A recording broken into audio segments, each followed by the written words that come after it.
আচ্ছা, চলুন আজ এমন এক অন্ধকার আর গা ছমছমে লোককথার জগতে হারিয়ে যাই যা শুনলে রীতিমতো গায়ে কাঁটা দেয়। আজ আমরা ডব্লিউ.বি. ইয়েটসের লেখা বিখ্যাত দ্য কাউন্টেস ক্যাথলিনের আখ্যানটি নিয়ে আলোচনা করব। ভাবুন তো, এমন একটা সময়ের কথা যখন চারিদিকে শুধুই হাহাকার আর মৃত্যু।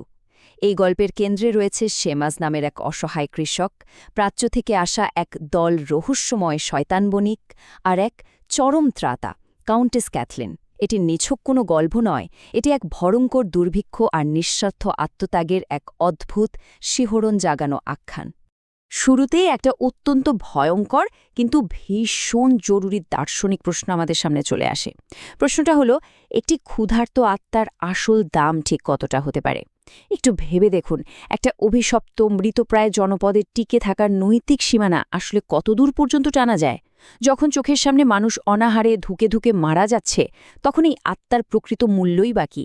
এই আখ্যানটি শুধু সেকালের কোনো রূপকথা নয়, বরং যে কোনো যুগের মানুষের টিকে থাকা সেই ভয়াবহ বাস্তবতার মুখোমুখি আমাদের দাঁড় করিয়ে দেয়। এই ভয়াবহ দুর্ভিক্ষের শুরুটা ঠিক কতটা বীভৎস ছিল সেটা কল্পনা করলেও শিউরে উঠতে হয়। সাধারণ মানুষের সামনে মৃত্যুর কোলে ঢলে পড়া ছাড়া যেন আর কোনো রাস্তাই খোলা ছিল না। পরিস্থিতি এমন পর্যায়ে পৌঁছায় যে মানুষ বাধ্য হয়ে বুনো লতাপাতা, ঘাস, ড্যান্ডেলিয়ন এসব খেতে শুরু করে। আর তা কতক্ষণ জানেন? যতক্ষণ না তাদের মুখ সম্পূর্ণ সবুজ হয়ে যায়। বাঁচার আশায় মানুষ চৌরাস্তায় শূন্য হাতে ভিক্ষা করছে, আবার কেউ কেউ ক্ষুধার জ্বালায় এক গাড়ি কাঁচা বাঁধাকপি চুরি করে পালাচ্ছে। মানে অবস্থাটা এমন দাঁড়িয়েছে যে হয় চুরি করো, না হয় অনাহারে ধুকে মরো, তৃতীয় কোনো বিকল্প নেই। আর এই বিভীষিকা কিন্তু একদিনে আসেনি। এর আগমনী বার্তাগুলো ছিল আরও ভয়ঙ্কর। প্রথম দিনেই গ্রামে আতঙ্ক ছড়িয়ে পড়ে যে গোরস্থান থেকে মৃতরা নাকি হেঁটে বেড়াচ্ছে। ভাবা যায়। এরপর দ্বিতীয় দিনে এক পশুপালক এক মুখহীন অশুভ প্রাণীর দেখা পায়, যার মুখমণ্ডল যেন শুধুই মাংসের এক দেয়াল। আর তৃতীয় দিনে বনের কাছের গাছের ডালে মানুষের মুখওয়ালা শিংযুক্ত প্যাঁচার ডাক শোনা যেতে শুরু করে। মানে সত্যিকারের বিপদ আসার অনেক আগেই পুরো পরিবেশটা যেন এক অতি প্রাকৃত গাছ হোমছমে আতঙ্কে ছিয়ে গিয়েছিল। এই চরম হতাশার ছবিটা সবচেয়ে ভালোভাবে ফুটে ওঠে আমাদেরই মতো এক সাধারণ কৃষক শেমাসের কথায়।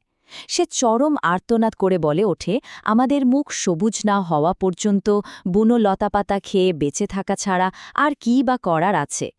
একটু ভেবে দেখুন, অনাহার যখন দীর্ঘস্থায়ী হয় তখন মানুষের বেঁচে থাকার তাগিদ কিভাবে সমস্ত নৈতিকতাকে ধ্বংস করে দেয়। আর ঠিক এই সুযোগটার জন্যই তো অন্ধকার জগতের অশুভ শক্তিরা ওত পেতে থাকে, তাই না? নৈতিকতার দরজা একবার ভেঙে পড়লেই শয়তানের প্রবেশ করাটা একেবারে সহজ হয়ে যায়। আর ঠিক এমন এক চরম সংকটের মুহূর্তেই আগমন ঘটে প্রাচ্যের দুই বণিকের। না, এরা কিন্তু মোটেও কোনো সাধারণ বণিক নয়। এরা হল ধনী ভ্রমণকারী ছদ্মবেশে আসা প্রাচীন শয়তান। তারা গ্রামে এসে অত্যন্ত ধীরস্থিরভাবে তাদের কার্পেট বিছায়, আর তার ওপর থরে থরে সাজিয়ে রাখে চকচকে স্বর্ণমুদ্রা। ভাবখানা এমন যেন স্বর্গ যখন এই অভাগাদের চিরতরে পরিত্যাগ করেছে, তখন তারাই ত্রাণকর্তা। কিন্তু আসল সত্যটা হল, খাদ্যের বিনিময়ে এই শয়তানদের মূল লক্ষ্য ছিল গ্রামের মানুষদের পবিত্র অমরাত্মা কিনে নেওয়া। এখানে একটা দারুণ অদ্ভুত কিন্তু কৌতূহলোদ্দীপক ব্যাপার খেয়াল করুন। সাধারণ মানুষের আত্মা আর কাউন্টেসের আত্মার মূল্যের মধ্যে যে আকাশপাতাল তফাত, সেটা একবার দেখুন। একজন চরম ক্ষুধার্ত অসহায় কৃষকের আত্মার বাজার দর তারা নির্ধারণ করে মাত্র 200 ক্রাউন, অথচ শয়তানদের আসল লক্ষ্য ছিল কাউন্টেস ক্যাথলিনের ওই পবিত্র আত্মাটা। আর জানেন তার আত্মার জন্য শয়তানরা কত মূল্য নির্ধারণ করেছিল? অঙ্কটা শুনলে চমকে উঠবেন। পুরো 5 লক্ষ ক্রাউন। হ্যাঁ, ঠিকই শুনেছেন। সংখ্যাটা একবার মাথায় নেওয়ার চেষ্টা করুন তো। এই বিশাল অঙ্কটাই প্রমাণ করে যে কাউন্টেস নিজের মনে ঠিক কতটা ভারী এবং ভয়ঙ্কর এক নৈতিক হিসাব নিকাশের মধ্যে দিয়ে যাচ্ছিলেন। এটা কিন্তু নিছক কোনো আর্থিক লেনদেন ছিল না। এটা ছিল নিজের সত্তা এবং নিজের চিরস্থায়ী আত্মাকে অনন্তকালের জন্য বিক্রি করে দিয়ে হাজারো মানুষের জীবন বাঁচানোর এক চূড়ান্ত এবং ভয়ঙ্কর সিদ্ধান্ত। আর সবচেয়ে ভয়ঙ্কর সত্যটা কি জানেন? শয়তানি শক্তির সামনে আমাদের এই জাগতিক সম্পদের চরম অসহায়তা। দেখুন, কাউন্টেস ক্যাথলিনের কিন্তু প্রচুর ধনসম্পদ ছিল, বিশাল গরুর পাল, শস্য বোঝাই জাহাজ সব কিছুই তিনি তার মানুষদের বাঁচানোর জন্য নিয়োগ করেছিলেন। কিন্তু ওই যে বললাম অতিপ্রাকৃত শয়তানি শক্তি, তারা বাতাস থামিয়ে জাহাজগুলোকে সাগরে আটকে দেয় আর সমস্ত সম্পদ চুরি করে নেয়। পার্থিব ধনসম্পদ দিয়ে যে এই অশুভ শক্তির মোকাবেলা করা কিছুতেই সম্ভব নয়, সেটা একেবারে দিনের আলোর মতো পরিষ্কার হয়ে যায়। ঠিক এই পর্যায়ে কাউন্টেসের ভেতরের আধ্যাত্মিক যুদ্ধটা একবার অনুভব করার চেষ্টা করুন। তিনি যন্ত্রণায় আর্তনাদ করে ওঠেন, এক গাদা স্বর্ণমুদ্রা কিভাবে একটি আত্মার মূল্য হতে পারে? সবুজ গোরস্থান কি এতটাই ভয়ঙ্কর? চিরস্থায়ী নরকবাসের ভয় নাকি নিজের মানুষদের চোখের সামনে ধুকে ধুকে মরতে দেখা, এই দুয়ের মাঝে দাঁড়িয়ে তিনি এক ভয়ঙ্কর সিদ্ধান্তহীনতায় ভুগতে থাকেন। তিনি খুব ভালো করে বুঝতে পারেন যে কেবল ধন সম্পদ দিয়ে এই ভয়ঙ্কর পরিস্থিতি কোনোভাবেই সামাল দেওয়া যাবে না। এরপরই আসে আখ্যানের সেই সবচেয়ে শিউরে ওঠা মুহূর্তটা।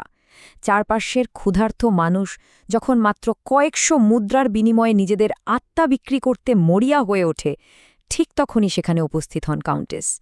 তিনি শয়তানদের সরাসরি প্রস্তাব দেন যে তিনি তার নিজের অমূল্য আত্মা তাদের দিতে রাজি আছেন। তবে শর্ত একটাই, তাকে ওই ৫ লক্ষ ক্রাউন দিতে হবে এবং যে কৃষকরা ইতোমধ্যে আত্মা বিক্রি করেছে তাদের মুক্তি দিতে হবে। শয়তানরা তো এক পায়ে খাড়া, সাথে সাথেই তারা শর্ত মেনে নেয় আর কাউন্টেস সেই ভয়ঙ্কর অভিশাপের দলিলের স্বাক্ষর করেন। চুক্তির ওই চূড়ান্ত মুহূর্তে ক্যাথলিন ঠিক কী বলেছিলেন তা শুনলে সত্যি বুকের ভেতরটা কেমন যেন করে ওঠে। তিনি বলে ওঠেন, আমার কোনো ভাবনা নেই, আমি শুধু একটি কান্না শুনতে পাচ্ছি, একটি আর্তনাদ। এই একটা কথাতেই ক্যাথলিনের মানসিক অবস্থাটা নিখুঁতভাবে ফুটে ওঠে। অনন্তকাল নরকের আগুনে জ্বলার ভয়কে পুরোপুরি ছাপিয়ে যায় তার মানুষদের বাঁচার আর্তনাদ।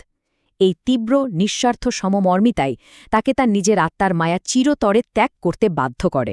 চুক্তি তো সম্পন্ন হল, কিন্তু এরপর আমাদের গ্রামের পরিবেশ আরও ভয়ঙ্কর, আরও অশুভ রূপ ধারণ করে। হঠাৎ করেই এক অস্বাভাবিক ঝড়ের পূর্বাভাস দেখা দেয় আর আকাশে চক্কর দিতে থাকে সেই শয়তানি প্যাঁচার দল। এই আধ্যাত্মিক চুক্তির ভারে কাউন্টেস শারীরিকভাবে কিভাবে ভেঙে পড়েন সেটা এক মর্মান্তিক দৃশ্য।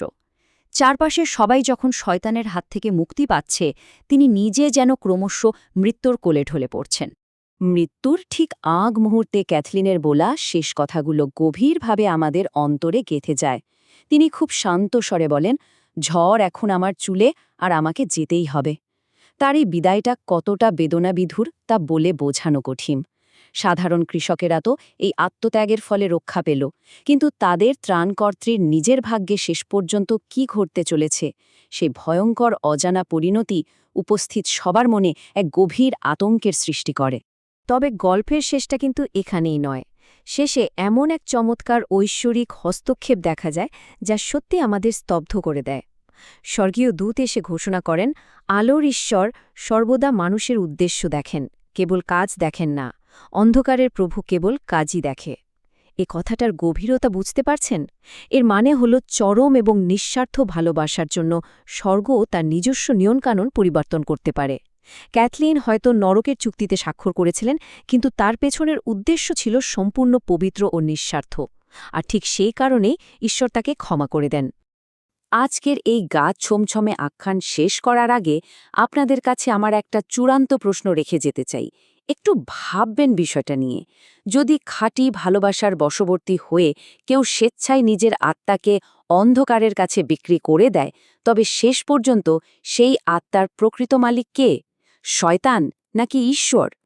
এই গভীর এবং অস্বস্তিকর প্রশ্নটি আমাদের মনে এক চিরস্থায়ী ছাপ ফেলে যায়, আর ধ্বংসের হাত থেকে অপরকে বাঁচানোর এই চূড়ান্ত নৈতিক মূল্য নিয়ে আমাদের নতুন করে ভাবতে বাধ্য করে।